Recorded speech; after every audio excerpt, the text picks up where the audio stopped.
वक्त हम लोग हैं दाऊद खां के किले पर। ये दाऊद खां का जो किला है ये औरंगाबाद बिहार में एक जिला है, उसका दाऊद नगर प्रखंड है, उसी का हिस्सा। और हमारे साथ उपेन जी हैं। उपेन जी जो है थोड़ा सा हमको इस किले के बारे में, उपेन जी यहाँ के पत्रकार हैं, स्थानीय पत्रकार हैं, लेकिन वो दाऊद नगर में काम करते हैं, लेकिन औरंगाबाद में बहुत जाना पहचाना नाम है। कुछ किताबें भी इन्होंने लिखी हैं औरंगाबाद की पूरी संस्कृति को लेकर। उपेन जी थोड़ा सा हमें इस किले के बारे में थोड़ा सा बताइए, आप चलते रहे। देखिए 1662 से लेकर 1672 के बीच इस किले का निर्माण कराया गया था। जी जी। और औरंगजेब का सिपह सालार थे दाऊद खां। अच्छा।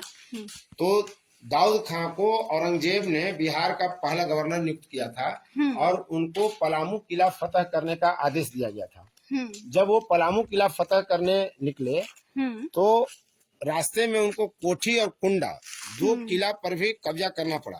अच्छा। तो कोठी में थोड़ा संघर्ष तो हुआ, लेकिन कुंडा में उनको कोई संघर्ष नहीं करना पड़ा और पूरा किला उनको खाली मिला। अच्छा। इसके बाद उन्होंने पलामू किला को फतह किया था और पलामू किला फतह करने के बाद उनको बादशाह ने अंछा, गोह और मनौरा, इस इलाके में 3 परगना थे जो उनको लाख खिराज यानी गिफ्ट में दे दिया गया था। अच्छा। इसके बाद दाऊद नगर से आप 3 किलोमीटर जब पश्चिम जाएंगे तो एक जगह का नाम है गांव का अंछा।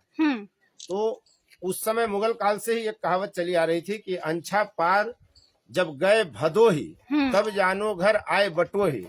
यानी भदोही जो आज कालीन का सबसे बड़ा केंद्र है भारत में। अच्छा। और दाऊद नगर से 15 किलोमीटर दूर ओबरा एक जगह है जो कालीन का बहुत बड़ा सेंटर था। भारत में 2 ही कालीन बनाने की जगह थे उस समय। तो ये कहावत ही बता देता है कि अंछा के आसपास के इलाके में लोगों के साथ लूटपाट होती थी। तो जो कलकत्ता वगैरह के हिस्से से पश्चिम बंगाल, बिहार, उड़ीसा का जो राजस्व लेकर संग्रह करके दिल्ली दरबार पहुंचाया जाता था तो उसे अंछा के इलाके में लूट लिया जाता था। इस लूटपाट की घटना पर नियंत्रण करने के लिए अंछा, मनौरा और गोह 3 परगना उनको भेंट किया गया कि इसको तुम नियंत्रित करो। और दाऊद खान ने यहाँ किलेबंदी की। हाँ, दाऊद का मतलब बहुत ही एक तरीके से बहादुर सिपाही था। हाँ, बहादुर और सिपाही उनको ही औरंगजेब ने पलामू किला फतह करने के लिए आदेश दिया था। तो स्वाभाविक है कि वो बहादुर थे। और दाऊद का आप देख भी रही हैं, पूरा किला में चारों तरफ अस्तबल बने हुए हैं, बीच में मस्जिद का स्ट्रक्चर है। ये जो स्ट्रक्चर है, ये जो अभी हम दिखा बीच में जो आप देख रही हैं, ये वो मस्जिद है। यहाँ इस्लाम को मानने वाले उसके अनुयायी जो हैं नमाज अदा किया करते थे। और मस्जिद के हम पीछे खड़े हैं, अगर सामने से देखेंगे तो मस्जिद के बाएं तरफ एक स्ट्रक्चर आपको दिख रहा है। ये जो हम बता दें, ये जो बाएं तरफ जो टूटा हुआ, हालांकि टूटा तो पूरा किला ही है, लेकिन ये जस्ट कहा यह जाता है कि दाऊद खां कभी आते थे दाऊद नगर तो वो यहाँ रहते थे। ठीक इसी तरह का एक स्ट्रक्चर इसके सामने है। इस किले के दोनों तरफ है। और यहाँ हम बता दें कि जब हम यह इस रास्ते में आ रहे थे तो जगह जगह किले की जो 4 दीवारी होगी उस वक्त, उसकी ईंटें जो हैं या उसके पिलर्स जो हैं वो अभी भी दिखाई देते हैं।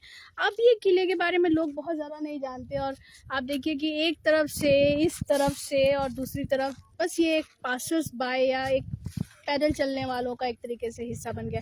सरकार भी कुछ करती नहीं है। कोई यहाँ पर हमने कोई ऐसा बोर्ड वोर्ड भी नहीं यहाँ पे नहीं देखा।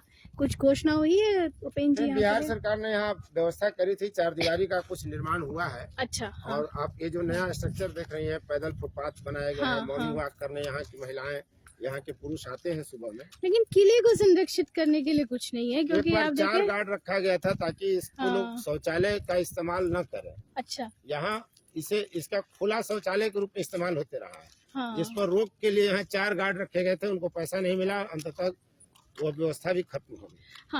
और ये चारों तरफ झाड़ झंकार जो उगी हुई है, तो इसमें कोई संरक्षण नहीं है। कोई संरक्षण का इंतजाम नहीं है, कोई उपाय नहीं किया गया है कभी भी। और आप किले के, अगर आप किले का ये जो मेन गेट है, इसके पास भी अगर आप जाएंगे तो अजीब तरीके से बस कुछ फ्लेक्स लगा दिए। जैसे ये देखिए, ये एक छोटा सा फ्लेक्स लगा दिया है, मतलब क्या हो रहा है नहीं मालूम है। नहीं लगाया गया है। अच्छा। और ये देखिए एक स्ट्रक्चर जो आप देख रहे हैं, ये दिखा दें हम, ये मस्जिद के ठीक नीचे का है। नमाज पढ़ते थे। और ये अंदर जिसे हम कहते हैं हिंदू परंपरा में कि कंदराओं में बैठ करके लोग उपासना करते थे। तो यहाँ इस्लाम को मानने वाले इस तरह के स्ट्रक्चर में अंदर बैठकर और अपनी उपासना क्या करते थे, ईश्वर की आराधना क्या करते थे। अभी जैसे गर्मी है तो ये बहुत इलाका जो बहुत चूना सुर्खी का बना हुआ है। हाँ, ठंडा भी है। तो ये पूरा है अब इसको क्रिकेट खेलने के रूप में बच्चे इस्तेमाल हाँ, करते हैं और हर तफरीह के लिए इस्तेमाल हाँ, होता है। हर कॉर्नर पे कंगूरे नुमा जो है हाँ, एक बुर्ज जो है वो दिया हुआ है। ये थोड़ा कुछ नया स्ट्रक्चर भी बनाया है सरकार ने। ये बीच में क्या है, अगर आप हमें इसके बारे में बता सकें तो? किसी का टूटा हुआ ही हिस्सा होगा, इसी का जो मस्जिद है उसी का टूटा हुआ एक हिस्सा होगा। ये देखिए मस्जिद है, ये टूट गई। अब इसके बाद ये एक ऐसा जो किला है। आपने किताब भी लिखी है, थोड़ी सी किताब के बारे में कुछ हमको बताएं। हमने एक किताब लिखा है श्रमण संस्कृति का वाहक दाऊद नगर, हाँ। जिसमें दाऊद खां का पूरा यात्रा वृतांत है कि दाऊद खां कहाँ से चले, उनके पूर्वजों के बारे में उसमें पूरी जानकारी दी गई है। वे कब चले, उनके पास कितने मनसब थे, कितने घुड़सवार थे, कितने पैदल सैनिक थे। तब ये कहा जाता है कि उनके पास काफी बड़ी संख्या में सेना हुआ करती थी। और वो पलामू किला फतह करने के लिए जब निकले थे तो उनके पास ऊंट, हाथी, घोड़ा सवार पूरा पैदल सैनिक हुआ करता था।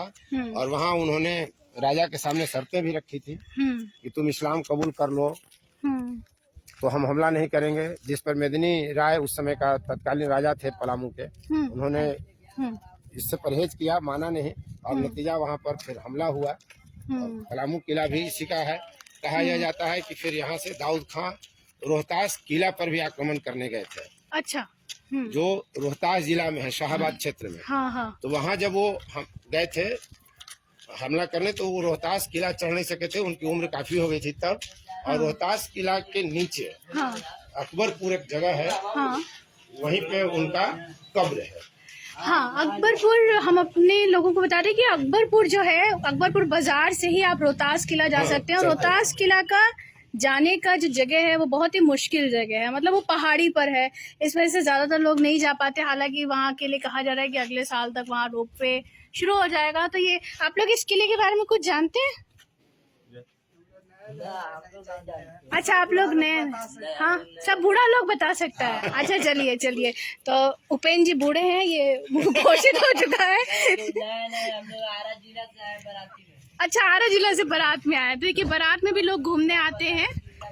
हाँ, इस तरीके का ये एक किला है, सुंदर है, लेकिन किसी तरीके का कोई संरक्षण जो है वो यहाँ का नहीं है। अगर आप ज़्यादा जानकारी लेना चाहते हैं तो आप उपेंद्र जी की किताब भी पढ़ सकते हैं।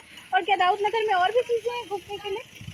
आप यहाँ घूमने के लिए पानी का मिल देख सकते हैं, पानी से चलने वाला मिल। अच्छा, पानी से चलने वाला मिल, जो हिमाचल या पहाड़ी इलाकों में भी बहुत सारे ऐसे मिल होते हैं। इस तरह के स्ट्रक्चर शायद अब नहीं मिलते हैं, शायद। मतलब पूरा तेल मिल जो है वो पानी से चलता है। अच्छा, ठीक है। लेकिन शर्त यही है कि नहर में पानी हो। हाँ, अच्छा, ठीक है जी। तो ये शुक्रिया आप सभी का, और शुक्रिया उपेंद्र जी का भी। नमस्ते।